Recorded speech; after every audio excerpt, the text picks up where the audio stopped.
With your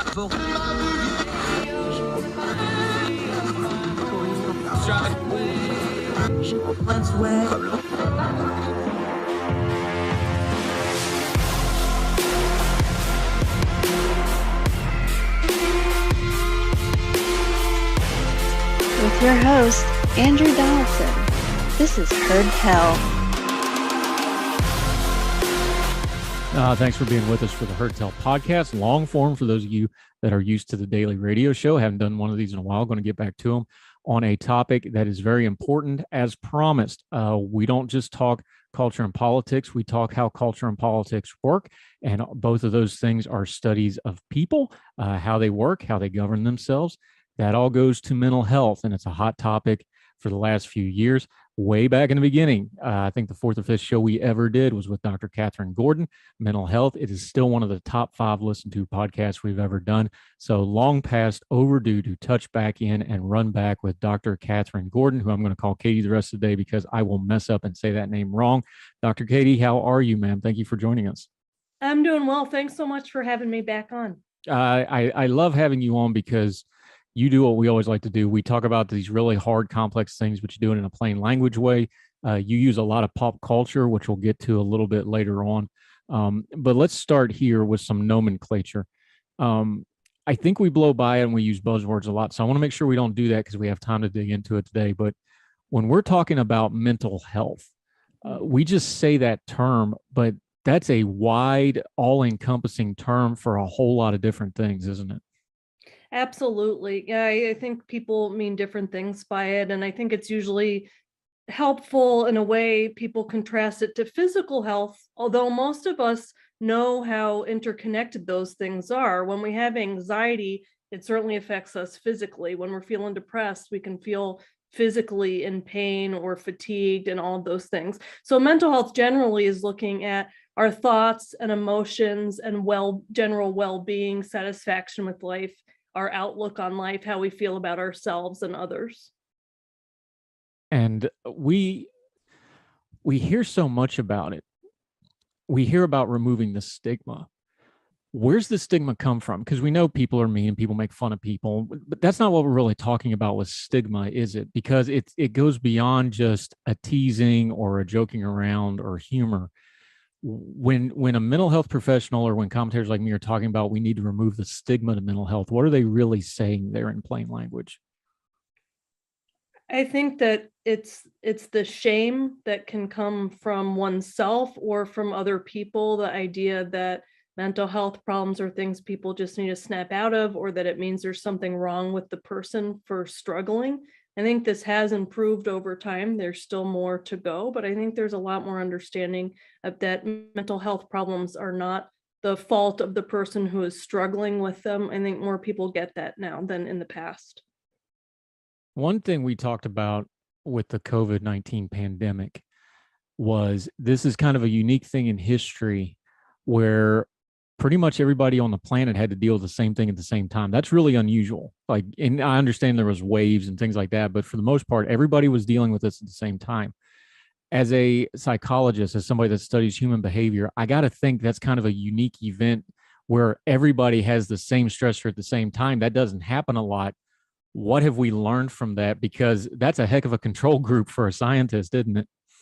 Yeah, it is really something that I would say, as I do therapy, often comes up in most of our sessions. We kind of talk about if someone was sick, if someone had to miss work, relatives that have been ill. So it's kind of, I've never had where most therapy sessions have one topic that's common across people. I think one of the things that we've learned from it is that people have responded really differently to it.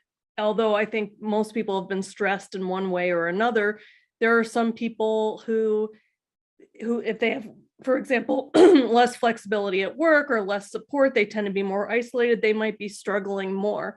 And so I think even though it's one shared commonality, and in one way, I think that can make people feel less isolated and more connected, you can also see how different the impact is depending on individual circumstances.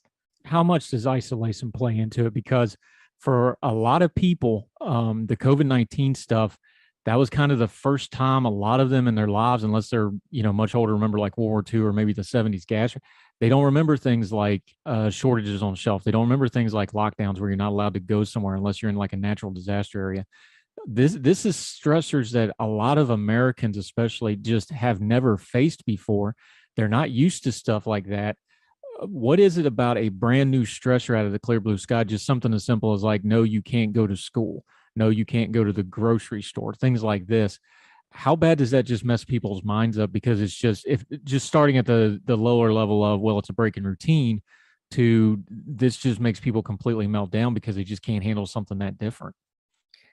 It's a great question. I think that a lot of people were feeling pretty resilient at the beginning, especially when the idea was that, okay, once we have vaccines, things are going to more or less return to normal. And I think as it's persisted, in my observation, I think it's been harder for people because they're starting to forget what does quote unquote normal mean and how long is this going to go on. And so I think that's been difficult. And while some people have gone back to seeing people as much as they did before, the reality is that there are always these extra fears of people getting sick or things spreading or just other types of impact. And it's interesting how much that changes geographically depending on where you are. In North Dakota, there aren't, in the beginning of the pandemic, there were more restrictions, capacities at restaurants, they stopped sports, things like that. And now pretty much there is none of that. So I think that all shapes people's perspective in isolation as well. But I would definitely say that the more it persists for a lot of people, it's been harder for them. Let's go through some demographics here. Mm-hmm. Let's start with the kids. Just on a common sense level, I'm not a scientist. I can read numbers, I can read data. Mm-hmm. But as a parent, just common sense level, if you interrupt 2 years, I know my kids were home out of school 18 months almost, just to have like 14, 15 months total. That's solid. They didn't do the back and forth. There is no way you can throw that kind of disruption into childhood development and not have some kind of an after effect. How long is it going to be before we know that effect? Like scientifically, I don't think we know the full effect in the data, but you've already been seeing it. We know the numbers are through the roof of people seeking things like therapy and counseling. We've seen the behavior numbers in school. Is this something that's going to take a long time to really get our arms around what we just did? And I understand we kind of had to, so I get it. Is it going to be a long time before we get our hands around what we did to this generation of children with this COVID pandemic? Yeah, it's a great question. I think it's hard to even think about the after time as we still continue to go through the pandemic.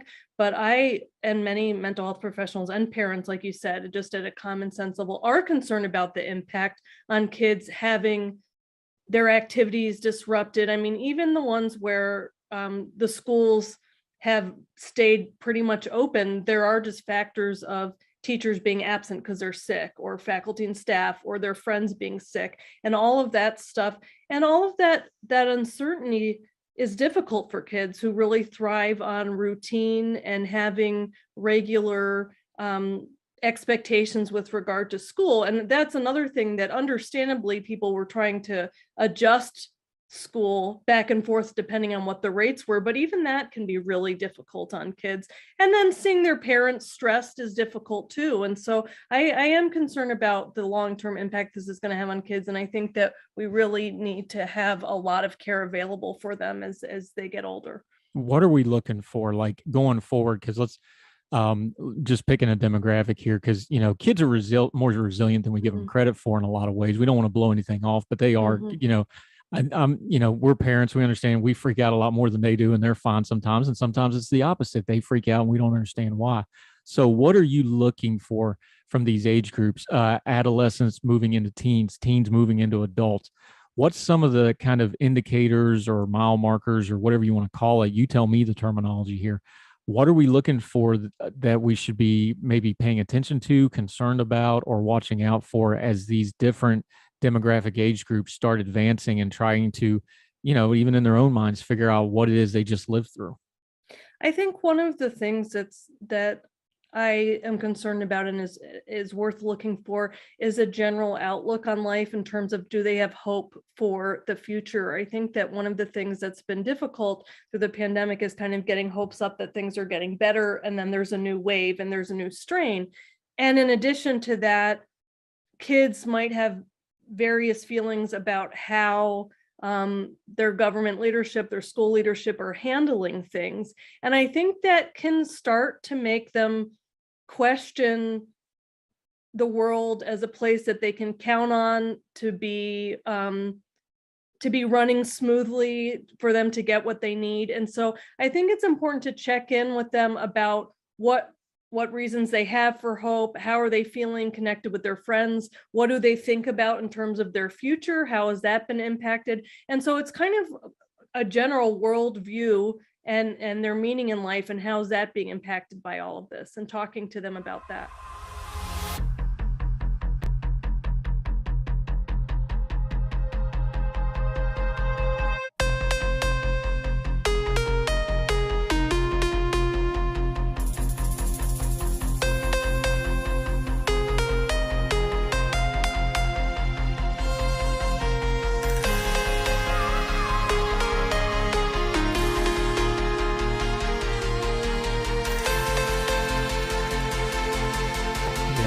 Dr. Kathryn Gordon. See, I said it right that time. Clinical psychologist. Let's go with a little bit of an older group. We've got all kinds of data from the Great Recession, 2008, 2009, that the college age young adult demographic, that greatly changed their cultural perspective, that greatly changed their political. There was movement in their political views because they went through that financial crisis right as they were trying to enter the job market and buy homes and these sorts of things. What about the college age and young adult demographic? I'm one of those. Our oldest graduated college March of 2020. That was a great time to try to get graduated out of college. What about that demographic group? Because they're adults now. They're trying to enter the workforce. They're trying to kind of find their way in the world, and they have that during their college years, which is another one of those really important developmental times. Yeah, absolutely. I think that one of the things that I've observed and interacting with college students is feeling some loss if they've had college during the pandemic, where the classes aren't the way they thought they were going to be. The experiences, the social experiences, which of course is a huge part of college, are different than they had hoped. And so I think we do see higher rates of anxiety and depression and less engagement in some of the college students that are struggling. And so I think that it's really important to recognize that, validate that those are understandable concerns, and then provide tools for managing mental health, for thinking about things, connecting, finding meaning, having friendships, finding ways to look forward and have hope. I think those tools are really important, and often they need guidance with it. Yeah, and that age group, they're very online. They have a lot of their relationships already online. I know I noticed with my younger children, they didn't really miss a beat talking to their friends because they all talk on social media anyway, TikTok and gaming and these sorts of things. Let's talk about a demographic that does not have that. We've seen the numbers. They call it the Great Resignation. Older Americans, a lot of them during the pandemic said, heck with this, I'm going to the house. They retired early. They're not working as much. Older people are not working the part-time jobs they used to. What about the older Americans and their kind of situation? Because some of them are not as online. So it hits them even harder when you have the isolation effects like a pandemic, like uncertainty economically, things like this. What about them? Yeah, I think that for some people, resigning, that could be a good thing. Maybe they have more time to spend with their family and more time to take up with some of their hobbies. But one thing that I think is taken for granted sometimes is that we need to interact with people. We need to have relationships with people. It is essential to our health. And I think that it can kind of fall on the back burner and get ignored and lead to a lot of loneliness. So it actually takes a lot of intentional effort, especially if you're not regularly going to a workplace, you're not regularly interacting online. And so it's important to find those times to make phone calls, to go to places, whatever, go to church, whatever it is, and have those activities that keep us connected to one another and not kind of let it fall as less of a priority than physical health. Yeah. And on that note, what is the issue with access? I know we talk about mental health, but we seem to have, before you even get into the services of mental health, is it the bum rush of people that are having mental health crises right now? Is it all those, we know the adolescent system is just absolutely flooded right now. Why is access such a problem right now? Because that seems like it's not even a systemic issue with healthcare that we're already talking about. You can't get an appointment if you want one. What is going on with the access to care since you brought it up? There are only so many mental health professionals out there. And so when the need gets that high, it can really just exceed the ability to meet all of those needs. I think that that's especially true in areas that are more sparsely populated, like where I live in North Dakota. There are some rural areas where there aren't that many therapists. And when the demand is that much higher, it just makes it more difficult to get in. I think that this is part of the reason that it's so important to take preventative measures with mental health, so that it's not waiting until people are in a crisis to get in. And I think that that's something that some of the financial assistance, for example, especially that existed in the beginning of the pandemic, I think probably helped people's mental health early on, because they had fewer stressors worrying about being able to pay for things that they need. And so that can kind of prevent it from getting to the point where many more people are in crisis and all at once trying to seek care. Yeah, talking to Dr. Katie Gordon. The one perspective on this is that the access to care issue is a professional level one. The other one is that it's a systemic one. Now I'm usually on policy problems like this, I'm usually an all of the above guy, like, hey, there's probably multiple ways we need to address this. But since you are a provider, you are, which is the pressing need here? Is it the system isn't set up correctly, or is it we've just got to get more providers first because we don't even know how to set up a system if you're this shorthanded? I'm an all of the above person too. I think that we need more providers, but I also think that there need to be ways that make it easier for people to access mental health care. I mean, the having telehealth and video visits for therapy has been one thing that has been hugely advanced during the pandemic, more insurance coverage for video visits and phone calls, and that has helped access. So that's one example. We still need more, but that I would like to see sustained kind of permanently, because that has allowed many more people to access care. Now, talk about that in a practical way, because you are a provider. You're on that end of it. It's a calling, but it's also a business. Let's all be adults here. Almost everybody, even elderly folks now, everybody's got a cell phone. So just common sense wise, you're thinking, if you got a cell phone, you should be able to get a mental health appointment pretty quickly. What's the obstacles from the business side of it and the provider side of it? We know the insurance is Byzantine and that sort of thing, but what do you see as a provider as barriers that we can maybe work at, either regulatory wise or technology wise? Because it seems like everybody's got the technology now. Everybody's got a phone in their hand, so they should be able to get somebody on the line somewhere in the world. What's the preventatives? What's the barriers? I think, like you said, the big thing is insurance coverage. When insurance covers it, most people can make it work, even if it's just a phone call. I think it's harder for children and probably people with certain mental health needs, where it is more important that they're seen in person. It's harder to stay engaged on a phone for many children and for some people. And so I do meet with people in person and also do telehealth, and having both of those options has been helpful depending on what the person needs. But I think that being able to pay for it has been the main thing that has come up, is being able for people to have coverage for it. That's been the big thing. From a provider standpoint, I have had no problem. I mean, there are technical issues sometimes, but the phone almost always works. And so as long as that's covered for the patient, then that's very workable.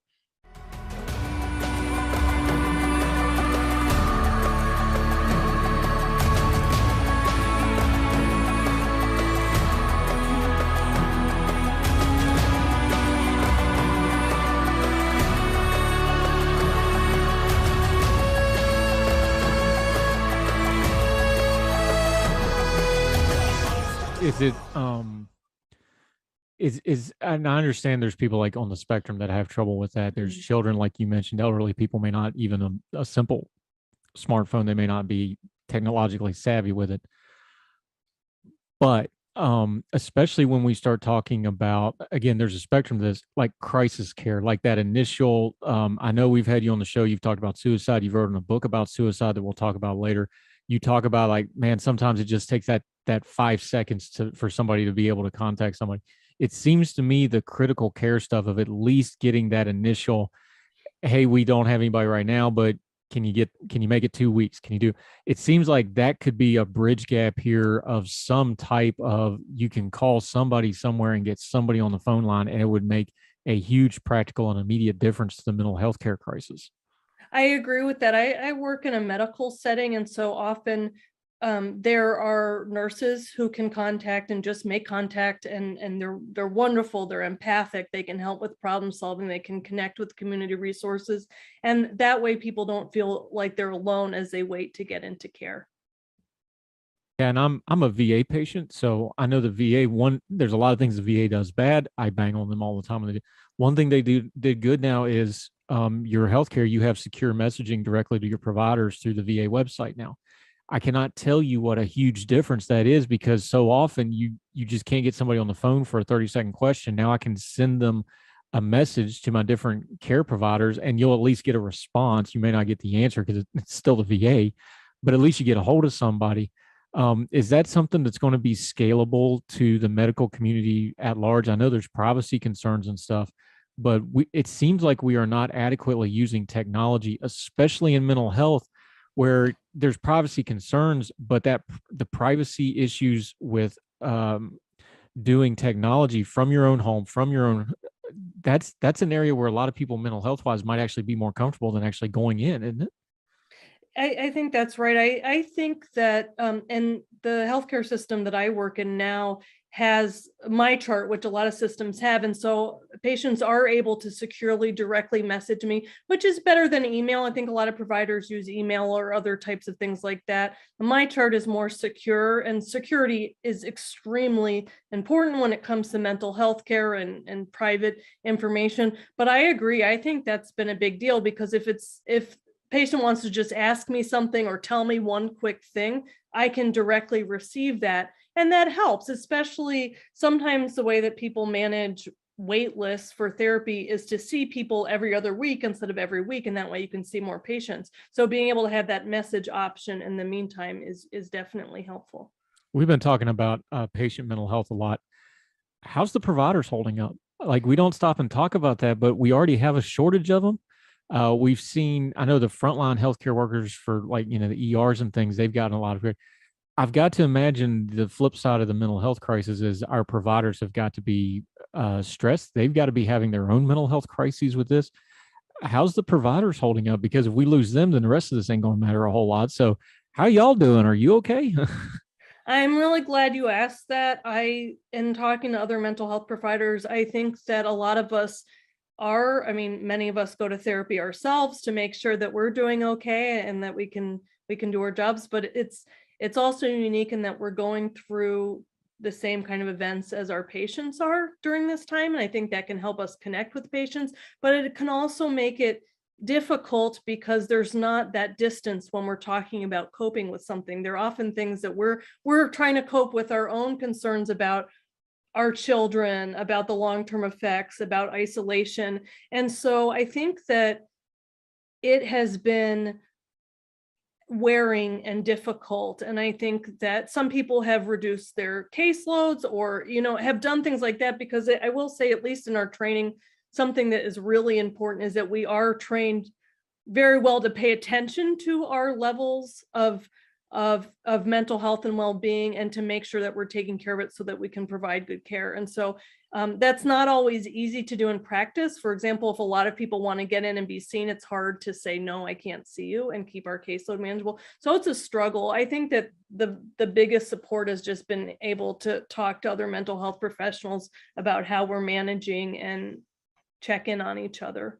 Yeah, we're talking to Dr. Katie Gordon about mental health on Hertel. Going to take a quick break. When we come back, she has written a book on suicide prevention, a workbook. When we last talked to her, it was getting ready to come out. Now it's been out, so we get to do a little bit of review how that's gone. Also, going to continue to talk about the mental health care system, talk about access to care, and we'll get into one of her favorite topics, using pop culture to talk about healthcare, good examples in media. It's been a while since we talked, so hopefully she's got some new ones for us. Dr. Katie Gordon, more with her on Hertel right after this.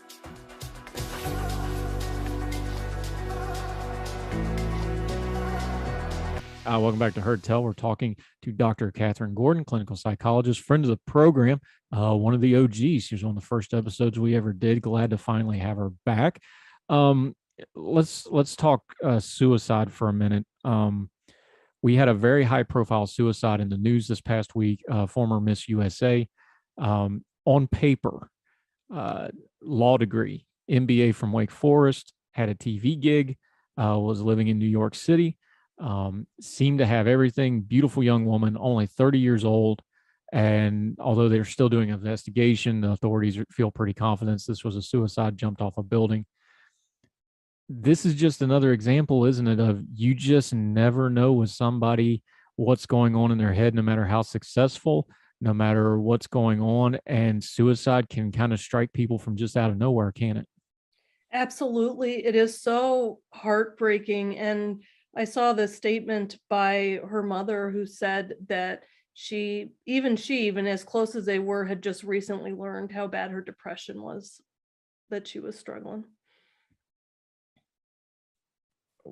What do you do? I've asked you this question before, but where do you get involved with somebody? Where's the line? Because everybody's sad. We just talked about, everybody's stressed. Everybody has anxieties from COVID or work or whatever.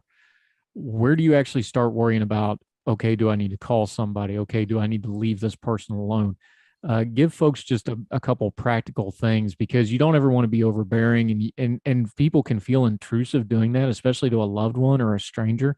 But when do you need to just kind of set aside that person's feelings and be like, okay, I need to call somebody. I need to get them seen. This person doesn't need to be left alone, that sort of thing. It's a great question. And one thing that I want to say first is that I think that sometimes when people weren't able to step in or stop someone from dying by suicide, they blame themselves. And so I'm going to give suggestions for what we can do and what we can try to do.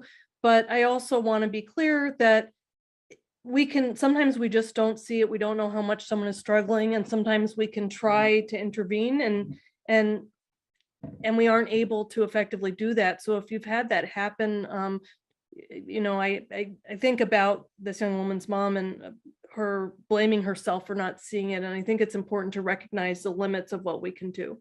That being said, we are all capable of reaching people who are open to it. And so if you see changes in someone, if you observe changes, even if they're not saying they're depressed or they're sad, but they just sound like they're feeling more hopeless, or they feel like they seems like they're not enjoying life, they're withdrawing from activities and people that they used to love, then it's always good to open up and check in with them. I'm a big proponent of being direct, asking, are you having thoughts about suicide?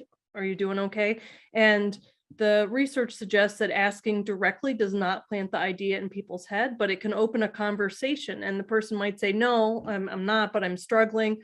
Or they might say, yeah, I am, and talk about it. And so those are some of the big factors to look for. Some other things that you tend to see are that can be warning signs, although it varies depending on the person, is if they're having really disrupted sleep, they seem more agitated. So those are all things to look out for and worth checking in. In terms of when to push, if someone kind of doesn't want to talk about it, I think that's it's a difficult question. And one of the things that I try to think about is if I'm really worried about someone and they don't seem like they want to talk to me in particular or want me to help connect them with someone, I might think about some of their loved ones, friends, or family members who I can check in with too. Do you see this too? Are there things we might do together to help this person? I hate to even give you this question, but this is just the world we live in. When do you get the authorities involved? Like, when would you call a 911? When would you call? I know there's crisis lines as well, but all they can really do is talk to you. But obviously, if there's a physical threat or a weapon or somebody's on the ledge or something like that, but that's almost an outlier. Usually, it's way more subtle than that, isn't it? Well, I hate to just say when in doubt, call somebody and let them make the call, but that's pretty much what you're down to in these situations, isn't it? This is such an area of controversy because I think that uh, I don't think there are any simple answers. I will say that if someone has, done something to hurt themselves or they're about to and said that, then that is when I personally would want to call the authorities to prevent them from being harmed. I think that if there are other ways, for example, if they're talking about suicide, but there's an opportunity to get them in the emergency room to go over there and those types of things. I mean, it's hard to say. I don't mean to be vague. It's just there are so many different factors that go into it, that I think there are other things to do besides call the authorities in a lot of situations. But on the other hand, sometimes that's the thing that can help if someone is imminently going to hurt themselves and you need help. Yeah. You've talked about when we interviewed you before the book came out, the Suicide Thought Workbook. Have it right here. I did read it. You were nice enough to send me a copy of it. When you're talking about self-help and self-care, because you live in a very rural part of the country up there in the northern Great Plains, when people are just by themselves, is there an effective way to give them some kind of a self-coping tool? Because I know there's no such thing as a cure-all for, there's no Tylenol for suicide prevention. There's not one bullet. But what have you found now? Because you've had about, a year since the book came out, give or take. You've got some feedback and data on it now. Is these tools applicable, and are they working for these people that are isolated, that they can get a book and at least it gets maybe their mind just shifted a lot? We talk in my therapy at PTSD all the time, like sometimes you just got to shift your mind or physically change your mind. Is it effective? That's the feedback that I'm getting is, that people find it helpful. Many of them are also in therapy alongside it and don't find it as a replacement. There is something about having a dialogue and conversation that can be helpful, especially when you're struggling. But there are also people who won't go to therapy or can't access it. And so being able to buy a book for $20 that they can do in the privacy of their own home and not worry about being seen, sometimes that's a better fit for them too. And so the idea was to give more options, of the maximal amount of options available. And there are, I have had some positive feedback about it's a workbook. So the idea was to make it close to therapy, where it's not kind of just throwing all this heavy jargon at someone and they have to think about it and have some huge epiphany or revelation. It's very much broken down into step by step. I ask, the workbook asks a question, they fill it in. There are some small steps to take to make things better, but the overall picture of building hope, reducing pain, and connecting. So I've been very grateful for the positive feedback I received from people that either working with their therapist or working with it on their own, that they found it to be helpful. Talk about the connection of those two, because I've heard you talk about it. You've written about it a lot. You've talked about it on other podcasts. There's a connection between hope and pain. And I don't know how direct a line that is, but people in pain lose hope, and people with hope can cope with the mental ability to handle pain and loss and challenges. If you can hold on to hope, is something beyond what science can, I think you'd agree with this, beyond what science can explain. Why are those two things so intrinsically connected when it comes to mental health? Because they really seem like, not that this is a perfect seesaw, but if you were going to have one, those would be the two counterweights, wouldn't they? Yeah, absolutely. I think that's right. And most theories of suicide, scientific theories of suicide, do look at pain and hope. A lot of people, when they desire suicide, it's because they want to escape pain. It's not that they want to die, they don't want to exist. It's not that. It's that they're in excruciating pain and they want some relief from it. And hope can be a huge buffer, because even if someone is in deep pain, if they feel there's any chance of it lifting and things improving in the future, they can hold on and say, okay, I'm in pain now, but I'm if it's going to improve, I can wait through this. I don't need to end my life. And so that's how they're related. It soothes some of the pain to know that it's not going to be permanently at that excruciating level. What is it about pain that just completely disrupts our, I don't even know the right term here, so you can help me, but that brain body connection, to use a real cliche term, but what is it about pain that just completely short circuits everything about our thought process and our emotions?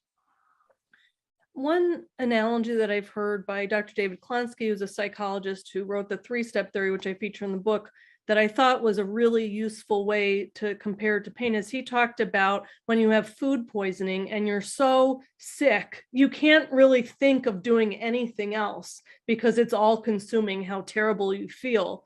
And that's kind of how pain can be when it hurts that bad, that it is physically very difficult to move your attention to other spaces or to imagine feeling better or feeling different. Because if we think about it from like an evolutionary perspective, we're meant to pay attention to pain. It means something's wrong. It means we need to do something to make it better. And so that's why I think it just becomes all encompassing until we learn tools to manage, step back, and alleviate it.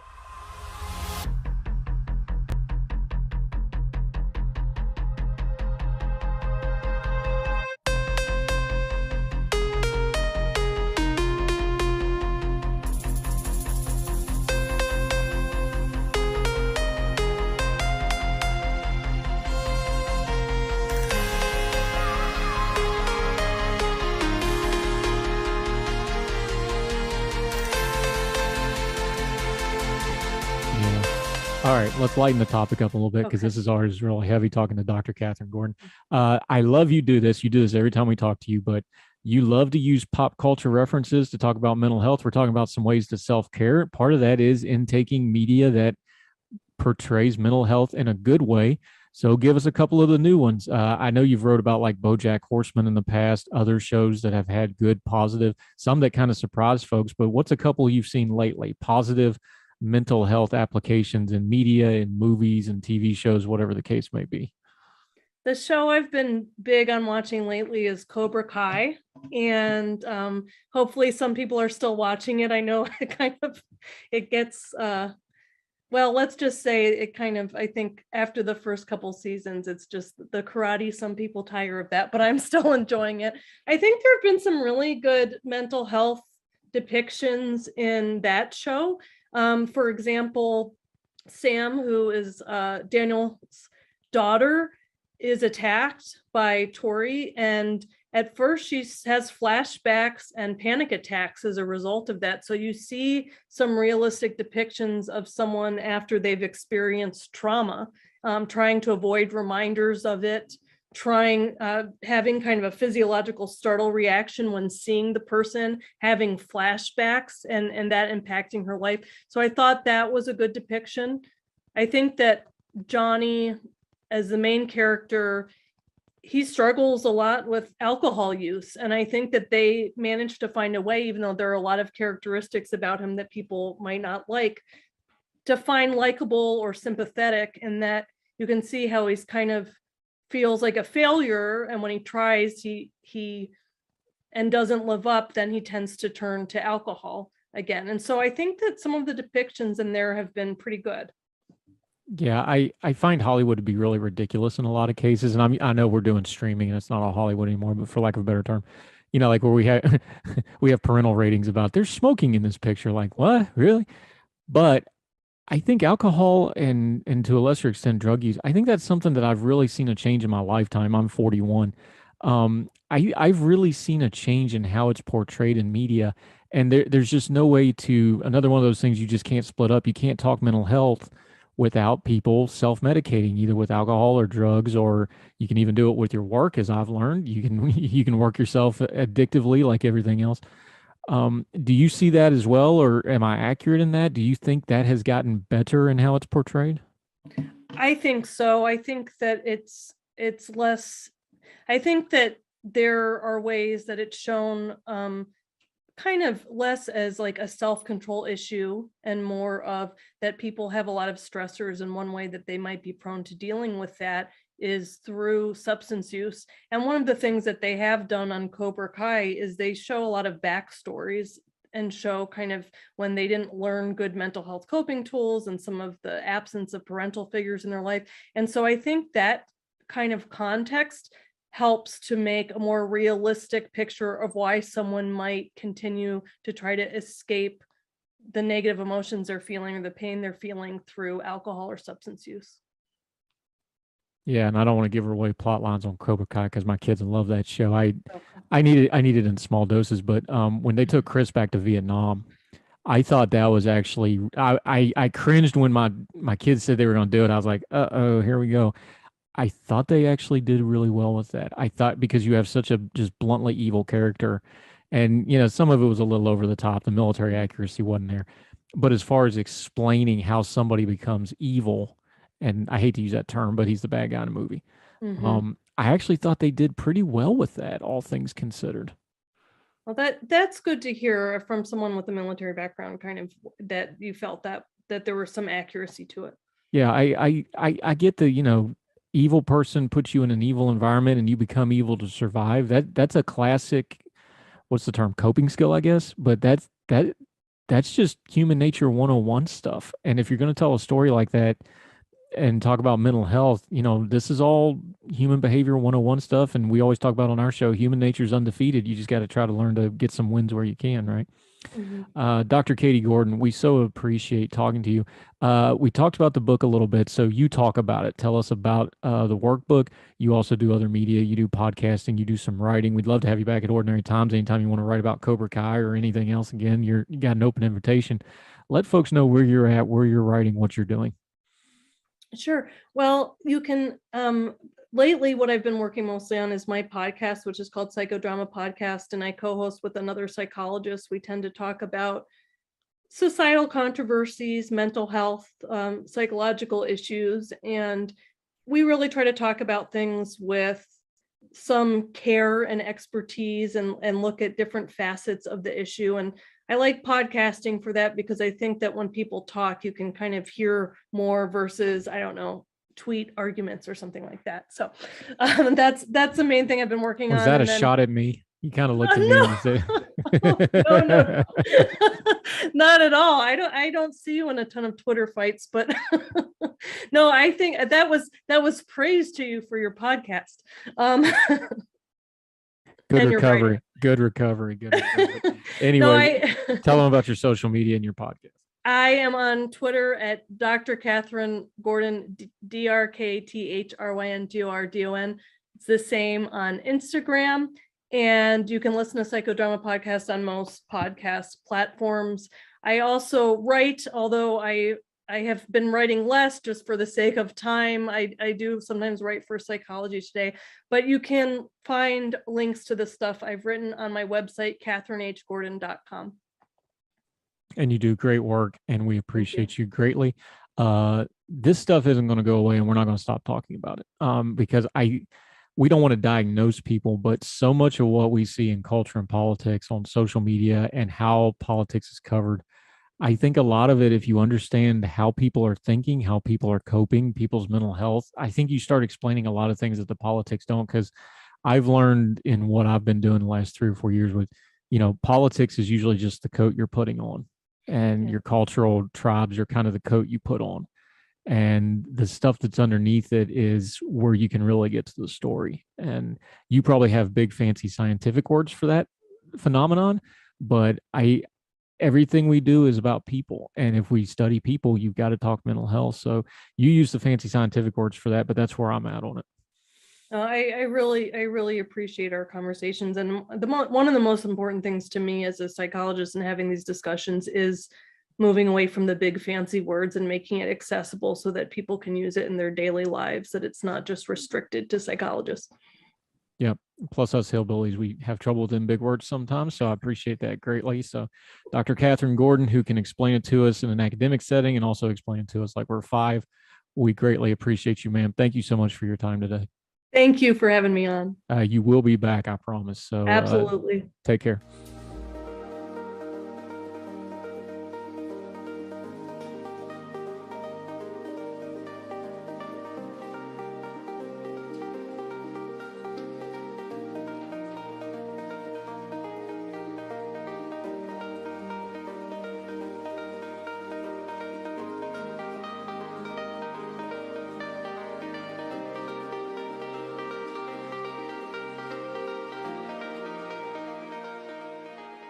We are going to talk about mental health on this program, both on Heard Tell, the long form, and on the radio show, the Daily Show. It's too important not to. So much of what we do is just based on our own human behaviors. And we excuse it off with other things. But if we don't take care of our own mental health, and we don't take care of each other's mental health, and we don't care about each other's mental health, a lot of this other stuff we're talking about just isn't mattering as much. We want to gloss over things and stay busy without dealing with these underlying problems. We're not going to do that. Our culture has major problems in it. And a lot of those problems are we're not taking care of ourselves and we're not taking care of each other. It's something we're going to work on. It's something we're going to talk about. We're going to have experts on like Dr. Katie Gordon and others.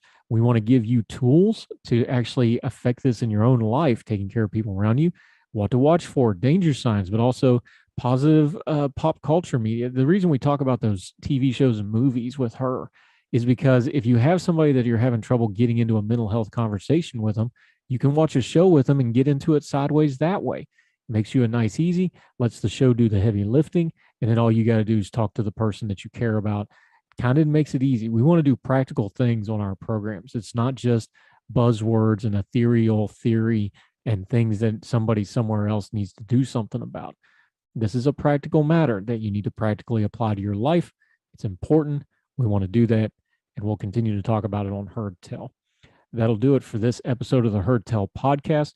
The Heard Tell Daily Show every weekday for about an hour on the YouTube channel. If you want to watch it, all the podcasting platforms, Big Talker FM is streaming it. You can do it on their Listen Live tab on their app from the App Store. Also, their Facebook page, Big Talker FM on Facebook. You can watch it there. It's on at 6 a.m. in the mornings, 3 p.m. in the evenings. We have great content every day trying to turn down the noise of the news cycle, kind of hit some of the headlines. We talk about things that matter. We don't talk about things that don't matter, and there's just caterwauling noise. We don't spend time with that because the most precious thing you give us is your time. We want to respect it. We don't want to talk about things that don't matter. We don't want to waste your time on us being silly. So we try to respect you by doing the best we can with it. We'd sure appreciate you subscribing on whatever platform works best for you. Also leave a comment and rating. We sure appreciate it. If you have something you want to convey to us, if you got a comment, an epistle, whatever it may be, you got a topic you want covered, you got a guest you think we should talk to, let us know. heardtellshow@gmail.com. You can email us at heardtellshow. On the Twitter, you can direct messages that way. My Twitter handle, 4 for the Fire, you can message me there. We'd love to hear from you. We've already done some topics on the shows based off of what listeners have asked us to cover. We'd love to do so again. Love to get your feedback. If you would do us a real big solid, though, share us on your social media. All those platforms have a share button. Let people know where they can find Heard Tell. We'll keep doing it as long as you keep listening. So happy to have these long form podcasts back up and going. We'll be digging into these issues. These will come out on the weekends, Monday through Friday. We'll see you here for the Heard Tell Daily Show with a great guest every day and the topics of the day. We appreciate you so much. Thank you. None of this works without you. We wouldn't have anybody to talk to. You're the most important part of what we do. So wherever you and yours are across the street or around the world, we hope you're well. We hope you are well fed. And we'll see you next time for Heard Tell. All the music on Heard Tell is provided under a Creative Content license from monstercat.com.